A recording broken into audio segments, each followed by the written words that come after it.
तो last term पे हम लोगों ने डिराइव्ड मोनोसेकेराइड्स को अच्छे से समझ लिया था और ओलिगोसेकेराइड हम लोग पढ़ रहे थे। ओलिगोसेकेराइड्स में कुछ पॉइंट्स हमने आपको बताए थे। स्मॉल कार्बोहाइड्रेट्स होते हैं और they are found from condensation of 2 to 9 monosaccharide, यानी इसमें 2 से लेकर 9 मोनोसेकेराइड यूनिट्स रहती हैं। तो कितनी मोनोसेकेराइड यूनिट्स हैं उसके बेसिस पे इनको अलग अलग टाइप्स में क्लासिफाई किया गया। जैसे डाइसेकेराइड्स में 2 मोनोसेकेराइड यूनिट्स होंगी, तो उसके एग्जांपल सुक्रोज, लैक्टोज। इसी तरह से ट्राइसेकेराइड था जिसमें 3 मोनोसेकेराइड यूनिट्स थी। तो इसमें जैसे रेफिनोज होता है, तो रेफिनोज बेसिकली 3 मोनोसेकेराइड से मिलकर बना होता है, glucose plus galactose plus fructose. तो ये तीनों मोनोसेकेराइड यूनिट्स जो हैं वो मिलकर रेफिनोज को तैयार करते हैं। इसी तरह से स्टैकियोज जो होता है, इसमें 2 मॉलिक्यूल्स जो है वो ग्लूकोज के होते हैं, बाकी गैलेक्टोज और फ्रक्टोज होता है। अब मेन चीज़ यहाँ पे क्या समझनी है कि जो मोनोसेकेराइड एक दूसरे से जुड़ते हैं ओलिगोसेकेराइड बनाने के लिए, तो उनके बीच में जो बॉन्ड फॉर्म होता है वो होता है ग्लाइकोसिडिक बॉन्ड। तो यहाँ मेनली हम लोग ग्लाइकोसिडिक बॉन्ड के फॉर्मेशन की प्रक्रिया समझेंगे। तो ग्लाइकोसिडिक बॉन्ड देखिए, अब इसके लिए हम एक एग्जांपल लेंगे। जैसे मान लीजिए ग्लूकोज का हमने स्ट्रक्चर बनाया, 6 कार्बन हैं, तो दीज आर 6 कार्बन्स। और इन 6 कार्बन में ग्लूकोज में जो पहला कार्बन होता है उसमें हमारा फंक्शनल ग्रुप या एल्डिहाइड ग्रुप जो है वो मौजूद रहता है। अच्छा, वैलेंसी हम हाइड्रोजन से नहीं सेटिस्फाई कर रहे हैं, ध्यान रखिएगा। हाइड्रोजन जो है वो आप सेटिस्फाई कर सकते हैं, वैलेंसी कोई दिक्कत नहीं है। बाकी जो सेकंड कार्बन है यहाँ पे OH ग्रुप इस साइड होगा, थर्ड कार्बन में OH ग्रुप इधर, और बाकी के जितने भी कार्बन्स बचे वहाँ पे OH ग्रुप यहाँ पे प्रेजेंट होगा। अगर यहाँ पे नंबरिंग हम कर लें तो 1 2 3 4 5 और 6, ये जो है लीनियर फॉर्म है ग्लूकोज का। This is linear form of glucose. अब इसी ग्लूकोज का अगर हम रिंग स्ट्रक्चर बनाएं, तो रिंग स्ट्रक्चर समझना भी ज़रूरी है। यहाँ पे रिंग स्ट्रक्चर, यहाँ पे कौन सी रिंग होती है आपको मालूम होगा, 1 2 3 4 5 6।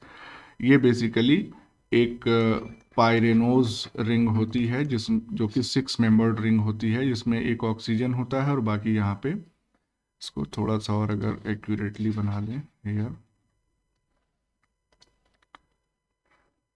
Like this. अब इसमें ध्यान दीजिए, दोनों स्ट्रक्चर्स को कंपेयर करना है। तो ये हमारा यहाँ पे OH होगा, दिस H, OH, यहाँ OH ऊपर की तरफ होगा, चौथे कार्बन पे फिर से नीचे की तरफ, और यहाँ पे H होगा, और फाइनली CH2OH। तो ध्यान यहाँ पे क्या देना है आपको, पहला कार्बन, दूसरा, तीसरा, चौथा, पांचवा और ये नंबर 6। यहाँ पे ये जो फर्स्ट कार्बन है, कार्बन नंबर 1, और यहाँ पे ये भी कार्बन नंबर 1 है। तो इसका मतलब क्या हो गया कि जो कार्बन नंबर 1 है उसी के पास फंक्शनल ग्रुप प्रेजेंट है। जैसे ये वाला जो फंक्शनल ग्रुप हम देख रहे थे, ये फंक्शनल ग्रुप क्या था, दिस वाज एल्डिहाइड ग्रुप, है ना, एल्डिहाइड ग्रुप। अब यही फंक्शनल ग्रुप जो है वो रिंग फॉर्म में भी आएगा। ये O कहाँ से आ रहा है ये समझना मेनली जरूरी है। तो देखिए, ये 5वां नंबर कार्बन है, नंबर 5, और ये नंबर 1 कार्बन है। ये 5वां नंबर कार्बन जो है वो जाके कार्बन नंबर 1 से अटैच होता है, और इस प्रोसेस में ये वाला जो ऑक्सीजन है, यानी कि the oxygen attach to the carbon number 5, वो यहाँ पे रिंग में चला आता है। तो this is the oxygen attach to the carbon number 5। तो इसी के थ्रू कार्बन नंबर 1 यानी ये वाला और कार्बन नंबर 5 इस ऑक्सीजन के थ्रू एक दूसरे से जुड़े रहते हैं। लेकिन इस कार्बन का जो फंक्शनल ग्रुप का ऑक्सीजन है वो कौन सा है, तो उसको हम इंडिकेट कर सकते हैं विद पिंक कलर। ये देखिए, ये ऑक्सीजन जो है कार्बन का जो फंक्शनल ग्रुप का ऑक्सीजन है, this oxygen will be this. तो ये चीज ध्यान रखनी है। अब यही ऑक्सीजन बॉन्ड फॉर्मेशन में अपना रोल प्ले करेगा। तो इसी तरह से अगर हम फ्रक्टोज मॉलिक्यूल का भी स्ट्रक्चर यहाँ पे आपको बता दें, तो लीनियर स्ट्रक्चर जो फ्रक्टोज मॉलिक्यूल का है, इसमें भी हमारे 6 कार्बन्स मौजूद होंगे। और यहाँ पे कंडीशन क्या होती है, यहाँ पे पहले कार्बन की हम सारी वैलेंसी सेटिस्फाई करके दिखा दे रहे हैं। यहाँ पे जो कीटोन ग्रुप प्रेजेंट होता है वो सेकंड कार्बन पे अटैच्ड होता है। अच्छा, बाकी में भी हम इसी तरह से OH OH बाकी सब सिमिलर है, ग्लूकोज जैसा ही है सब कुछ। तो ये वाला जो ऑक्सीजन है बेसिकली, और ये पूरा का पूरा ये जो फंक्शनल ग्रुप है, इस फंक्शनल ग्रुप को हम कहते हैं कीटोन। तो ये जो मॉलिक्यूल है ये हमने क्या बनाया, लीनियर फॉर्म ऑफ फ्रक्टोज। तो ये चीज़ आपको समझनी है कि फ्रक्टोज जो है वो कीटोन ग्रुप कंटेन करता है। और नंबरिंग अगर हम कार्बन की कर दें तो नंबर 1, नंबर 2, 3, 4, 5 और 6। सेकेंड नंबर कार्बन पे कीटोन ग्रुप प्रेजेंट होता है in the linear form of fructose.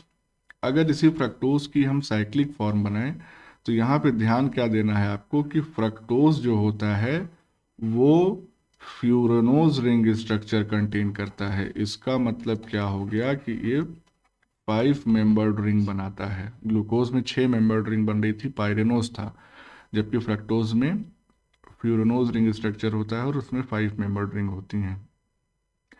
तो यहाँ पे हिसाब किताब क्या होता है, यहाँ पे अगर हम प्रॉपर स्ट्रक्चर इसका ड्रॉ कर लें like this, CH2OH and then we have H and CH2OH, OH, OH, H। तो यहाँ पे अगर हम फंक्शनल OH ग्रुप काउंट करें तो हम यहाँ पे देख सकते हैं कि 1, 2, 3, 4 ग्रुप हमको नज़र आ रहे हैं, जबकि यहाँ के स्ट्रक्चर में 1, 2, 3, 4, 5, तो 5 ग्रुप्स यहाँ पे नज़र आ रहे हैं।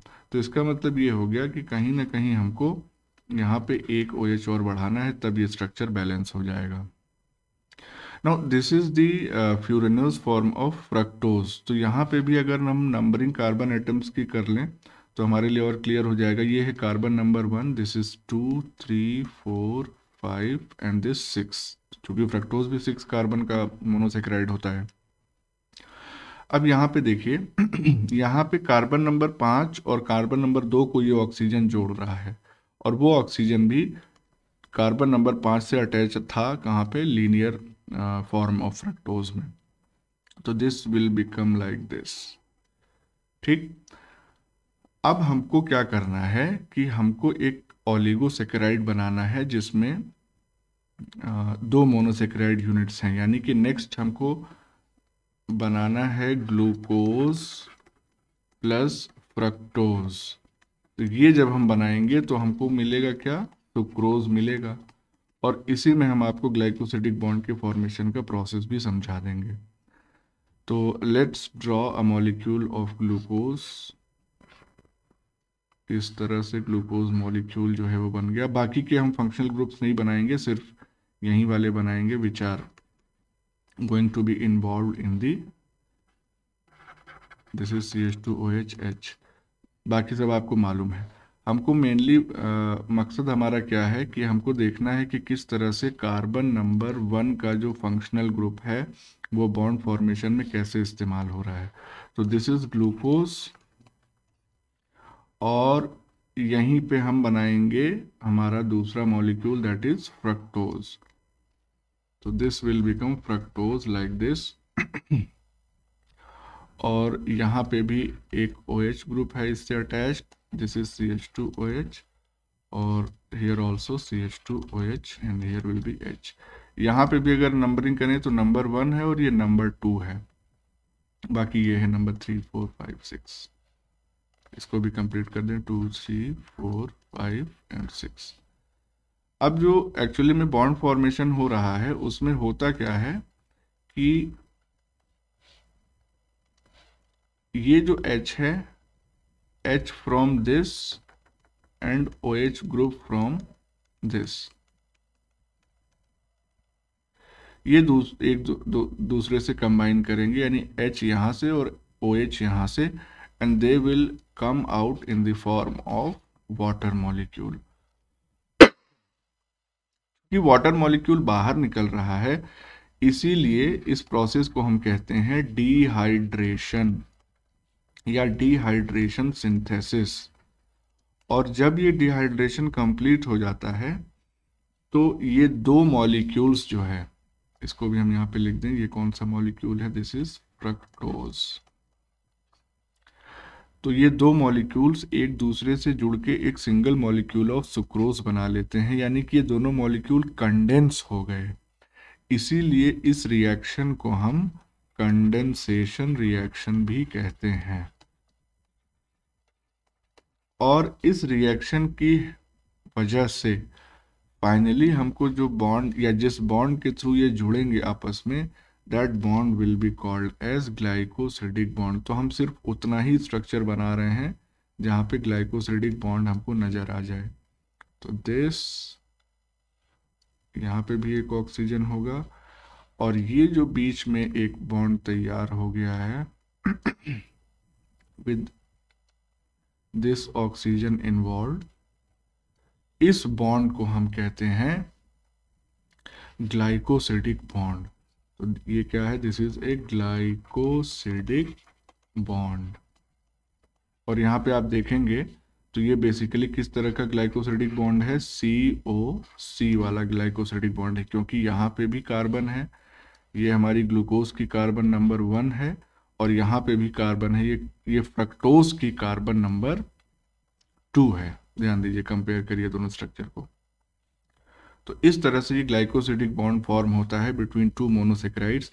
इसी तरह से और भी मोनोसेक्राइड यूनिट्स अगर आगे आती रहेंगी तो हर बार ये OH ग्रुप आपस में सामने आएंगे और इनमें से इनको मिला के वाटर मॉलिक्यूल एक निकल जाएगा, यानी हर बार एक डिहाइड्रेशन सिंथेसिस होगी। तो this type of glycosidic bond is COC type. इसमें एक और टाइप का ग्लाइकोसिडिक बॉन्ड भी फॉर्म होता है जिसको हम यहाँ पे मेंशन कर दे रहे हैं,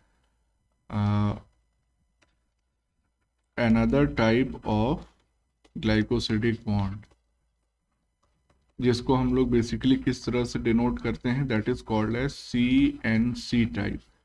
और यहाँ पे क्या होता है कि ऑक्सीजन एटम बीच में इन्वॉल्व ना होके नाइट्रोजन एटम इन्वॉल्व होता है, और इस तरह का जो ग्लाइकोसिडिक बॉन्ड है it is formed between ribose, हाँ कह सकते हैं, राइबोज या डीऑक्सी राइबोज दोनों हो सकता है यहाँ पे, ribose sugar and nitrogenous base in RNA। और अगर डीऑक्सी राइबोज कहते तो deoxy ribose sugar and nitrogenous base in DNA कह देते। तो इसका मतलब ये हो गया कि दोनों को हम ग्लाइकोसिडिक बॉन्ड कहेंगे। एक इलेक्ट्रोनेगेटिव एटम बस बीच में होना चाहिए, यहाँ ऑक्सीजन भी हो सकता है, नाइट्रोजन भी हो सकता है। तो इस तरह से जो मोनोमर्स होते हैं किसी भी ओलिगोसेक्राइड में, या आगे हम देखेंगे पॉलीसेक्राइड्स, उन सब में ग्लाइकोसिडिक बॉन्ड ही प्रेजेंट होता है, जिसकी वजह से पूरा का पूरा पॉलीमर तैयार होता है। तो ये एक ब्रीफ इंट्रोडक्शन था अबाउट ग्लाइकोसिडिक बॉन्ड, इतना डिटेल सफिशिएंट है आपके लेवल पे।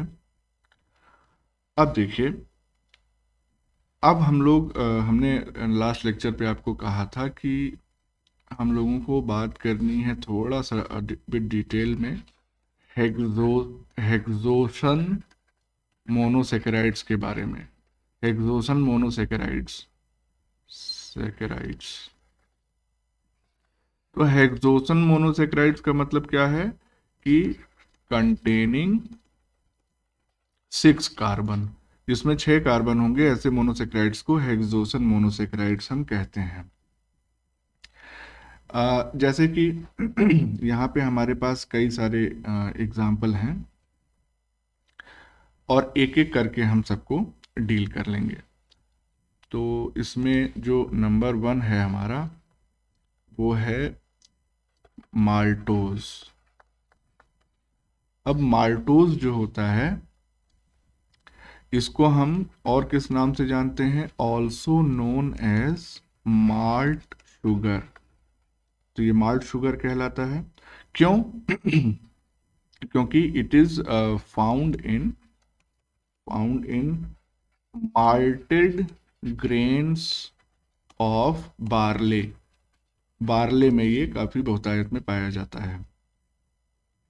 इसके अलावा जैसे माल्टेड ग्रेन्स ऑफ बार्ले में तो पाया ही जाता है, इसके अलावा और ये कहाँ पे पाया जाता है, इन मोस्ट जर्मिनेटिंग सीड्स। जब सीड्स जर्मिनेट करने लगती हैं तो उस दौरान उसमें माल्टोज का जो कंसंट्रेशन है वो बढ़ जाता है। इसके अलावा ऐसे टिश्यूज जहाँ पे स्टार्च का ब्रेकडाउन हो रहा है, tissues where starch is being broken down, तो जहाँ पे स्टार्च जो है वो टूट रहा है वहाँ पे भी वो टूट के माल्टोज बनाएगा, फिर माल्टोज फर्दर टूटेगा तो उसमें से हमको बेसिकली 2 मॉलिक्यूल्स ऑफ ग्लूकोज मिलेंगे। तो ये भी जानना बहुत ज़रूरी है कि इट कंटेन्स, या इससे अच्छी टेक्निकल डेफिनेशन अगर हम इसकी लिख दें कि it is formed by condensation of 2 molecules of glucose. अब यहाँ पे एक चीज और ध्यान रखनी है। जब भी कंडेंसेशन होता है, सॉरी, जब भी कंडेंसेशन होता है तो अगर ग्लूकोज का कंडेंसेशन हम यहाँ पे दिखाएं तो यहाँ पे भी जाहिर सी बात है ग्लाइकोसिडिक बॉन्ड बनेगा। तो इसको एक बार और समझने की थोड़ा सा ज़रूरत है, क्योंकि जो ग्लाइकोसिडिक बॉन्ड होता है उसको हम ये भी दिखाते हैं कि कौन से कार्बन से अटैच हो रहा है। तो CH2OH ये H हो गया हमारा। और यहाँ पे अब आपको ध्यान क्या देना है कि एक मॉलिक्यूल हमने ग्लूकोज का ये बना दिया, इसी के बगल एक और मॉलिक्यूल हम ग्लूकोज का बना देंगे, क्योंकि 2 मॉलिक्यूल ऑफ ग्लूकोज के मिलने से ये तैयार होता है।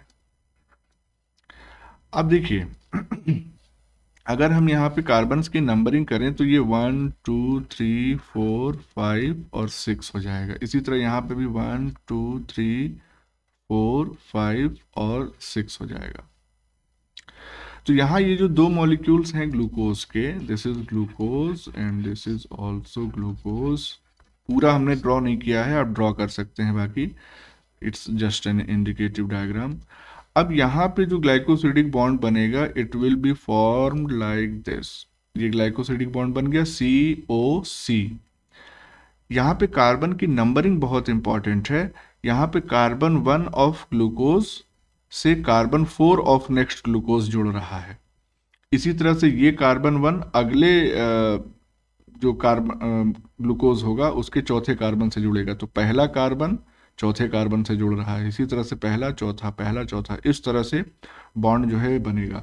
इसी वजह से इस पर्टिकुलर बॉन्ड को हम क्या नाम देते हैं, this is called as alpha 1,4 glycosidic bond, या लिंकेज भी कहते हैं इसको, है ना। अच्छा, अल्फा क्यों कह रहे हैं? अल्फा हमने बताया था कि रिंग जो है वो 2 फॉर्म में होती है। अगर ऑक्सीजन से अटैच्ड कार्बन का जो पहला कार्बन होता है, यानी कि सपोज इसको हम अलग से थोड़ा सा ड्रॉ करके बता दें, तो इस तरह की अगर कंडीशन होगी लाइक दिस, ये कार्बन नंबर 1 है हमारा, यहाँ पे अगर OH ग्रुप नीचे की तरफ होगा तो this will be called as alpha form, और अगर यहाँ पे OH ऊपर की तरफ हो गया तो this will be called as beta form. ये चीज़ हम पहले बता चुके हैं। तो ये जो ग्लूकोज मॉलिक्यूल्स हैं इसमें OH जो है ग्रुप्स नीचे की तरफ ही हैं, इसीलिए ये देखिए नीचे की तरफ ही ये ग्लाइकोसिडिक बॉन्ड बना है, इसीलिए this is called as alpha 1,4 glycosidic bond या लिंकेज। तो इस तरह से हमको ये समझ में आ गया कि इसमें कार्बन 1 ऑफ फर्स्ट ग्लूकोज और carbon 4 of second glucose molecule involve हो रही हैं बॉन्ड फॉर्मेशन के लिए। So this was about maltose. अब अगर सेकंड हम हेक्सोसन मोनोसेक्राइड की बात करते हैं तो सेकंड हमारे पास है लैक्टोज। लैक्टोज भी बहुत इंपॉर्टेंट डाइसेक्राइड है। इसको हम कहते हैं दे आर या also known as milk sugar, क्योंकि मिल्क में ये ठीक ठाक अमाउंट में पाया जाता है। तो ये बात समझ लीजिएगा, ये maltose is an example of disaccharide. Similarly lactose is also an example of disaccharide. तो मिल्क शुगर इसको कहते हैं। अच्छा, नेक्स्ट इसमें इंपॉर्टेंट बात क्या है कि यहाँ पे it is form by beta 1,4 glycosidic या condensation, beta 1,4 condensation of glucose plus galactose. तो ये ध्यान रखना है आपको, यहाँ पे बीटा फॉर्म ऑफ ग्लूकोज जो है वो इस्तेमाल हो रही है, यानी हाइड्रोक्सिल ग्रुप जो है वो ऊपर की तरफ होगा। ठीक है। अच्छा, इससे रिलेटेड ही एक और पॉइंट है लैक्टोज से रिलेटेड, कि जब दूध फटता है या उसका टेस्ट खराब हो जाता है अगर रख दिया जाए वैसे ही ओपन, तो बेसिकली उसमें क्या होता है कि यही लैक्टोज जो होता है it is converted into lactic acid. तो दूध के खट्टा होने को या उसका टेस्ट के खराब होने को हम लोग कहते हैं सॉरिंग ऑफ मिल्क। तो souring of milk is due to conversion of lactose into lactic acid, यानी कि यही दूध के अंदर पाया जाने वाला लैक्टोज जब लैक्टिक एसिड में कन्वर्ट हो जाता है तो दूध फट जाता है, खराब हो जाता है, उसका टेस्ट खराब हो जाता है। तो ये लैक्टोज हो गया। अच्छा, इसके बाद हम सुक्रोज की ऊपर बात कर ही चुके हैं। एक चीज़ और यहाँ पे आप समझ लीजिए कि एक टर्म आता है reducing and non reducing sugar. चूँकि सुक्रोज की हमने यहाँ पे एग्जांपल लिया सुक्रोज का, तो सुक्रोज जो होता है वो क्या होता है, एक नॉन रिड्यूसिंग शुगर होता है। नॉन रिड्यूसिंग शुगर, इसका मतलब क्या हो गया? देखिए, नॉन रिड्यूसिंग शुगर का मतलब हो गया कि ये ऐसी शुगर है जो फेलिंग सॉल्यूशन या बेनेडिक्ट्स रिएजेंट में जो क्यूप्रिक आयंस होते हैं इनको क्यूप्रस आयन में रिड्यूस नहीं कर पाएगा।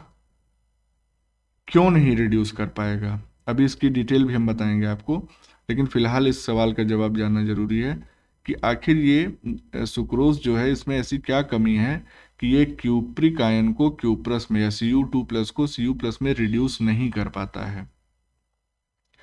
यानी कि इसको लिख दें नो रिडक्शन बाय सुक्रोज।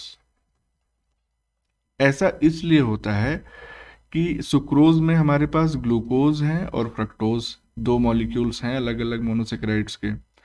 तो ये ग्लूकोज जो होता है इसका एल्डिहाइड ग्रुप और फ्रक्टोज इसका जो कीटोन ग्रुप कार्बन नंबर 2 पे, ये दोनों के दोनों इन्वॉल्व हो गए हैं बॉन्ड फॉर्मेशन में। कौन सा बॉन्ड? ग्लाइकोसिडिक बॉन्ड फॉर्मेशन में। यानी कि कोई भी फंक्शनल ग्रुप फ्री नहीं है। ऊपर जैसे ध्यान दीजिए कि ना इसका ये कीटोन ग्रुप फ्री है फ्रक्टोज का, और ना ग्लूकोज का एल्डिहाइड ग्रुप फ्री है, क्योंकि ये एल्डिहाइड और ये कीटोन ये दोनों ग्रुप्स आपस में मिलके बॉन्ड फॉर्म कर ले रहे हैं, ग्लाइकोसिडिक बॉन्ड। अगर किसी भी शुगर में फ्री एल्डिहाइड या कीटोन ग्रुप्स अवेलेबल नहीं रहेंगे तो वो क्यूप्रिक आयन को क्यूप्रस में रिड्यूस नहीं कर पाएगी, इसीलिए उसको हम कहेंगे नॉन रिड्यूसिंग शुगर। ठीक है। तो ये जो नो रिडक्शन हो रहा है, रिडक्शन नहीं हो पा रहा है, क्यों? इसका कारण यही है due to no availability of free aldehyde और कीटोन ग्रुप्स। जब तक फ्री एल्डिहाइड और कीटोन ग्रुप्स नहीं होंगे तब तक ये रिडक्शन पॉसिबल नहीं है। और इस मॉलिक्यूल में हम देख रहे हैं कि ना एल्डिहाइड ग्रुप फ्री है ना कीटोन ग्रुप फ्री है, दोनों आपस में ही बॉन्ड बनाने में बिजी हैं। तो इसलिए सुक्रोज एक नॉन रिड्यूसिंग शुगर है। नॉन रिड्यूसिंग शुगर के हमारे पास और भी एग्जाम्पल्स हैं। कुछ एग्जाम्पल्स अगर हम यहीं पे मेंशन कर दें, सम एग्जाम्पल्स, तो हमारे पास दो एग्जाम्पल्स आपको याद रखने के लिए और हैं।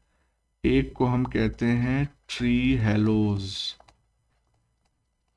और दूसरे को हम कहते हैं रेफिनोज।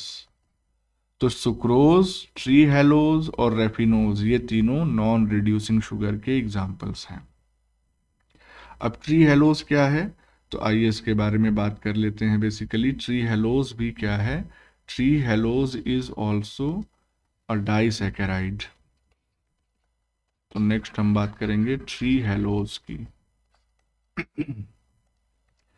अब ये जो ट्री हेलोज है ये बेसिकली कैसे बनता है, it is formed by 2 molecules of glucose. तो अब आप कहेंगे कि ऊपर हमने देखा था कि माल्टोज भी जो है वो 2 मॉलिक्यूल्स ऑफ ग्लूकोज से बन रहा है और ट्री हेलोज भी जो है 2 मॉलिक्यूल्स ऑफ ग्लूकोज से बन रहा है, तो फिर डिफरेंस क्या रह गया। हाँ, तो डिफरेंस ये होता है कि यहाँ पे अल्फा 1,1 ग्लाइकोसिडिक लिंकेज होती है। ध्यान दीजिएगा, alpha 1,1 glycosidic linkage is present. यानी यहाँ पे अल्फा 1,4 नहीं हो रही है, अल्फा 1,1 हो रही है। तो ये अल्फा 1,1 कैसे होगी लिंकेज, अगर इसको समझना है तो डायग्राम से आप आसानी से समझ सकते हैं। ये और लाइक दिस, ठीक। तो यानी कि ये कार्बन नंबर 1, 2, 3, 4, 5 और ऊपर ये 6 रहा होगा, CH2OH वाला 6। यहाँ पे भी देखिए 1, 2, 3, 4, 5 और ये CH2OH वाला ये है 6। यहाँ पे कार्बन नंबर 1 और कार्बन नंबर 1 आमने सामने आ गए हैं और इनके बीच में एक ग्लाइकोसिडिक बॉन्ड बन रहा है। तो एक सेकेंड,